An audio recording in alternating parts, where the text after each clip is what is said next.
What is up, guys? It's your boy Falcon back again, and today I'm just gonna show you the location for the battery on this Chevy HHR.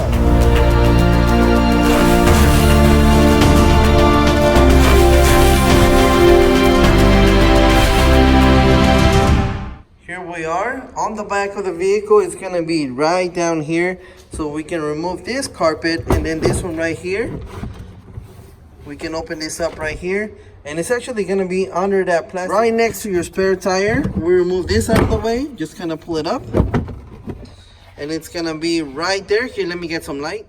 There it is. You guys can see the battery right there. Actually, this plastic, when you pull it up, you can put it inside. It has like little brackets, so it just goes down like that. And there it is. You can just disconnect that right there, and then this is the positive. Always disconnect the negative first. If you're gonna replace it, remove it. If you're gonna work something to do with the engine, you always make sure you disconnect the battery. Alright guys, so there it goes. That is where the battery is located on the Chevy HHR. I really hope you found this video helpful. So don't forget to thumbs up, subscribe, hit that bell for me, share the channel. I will catch you guys on my next video.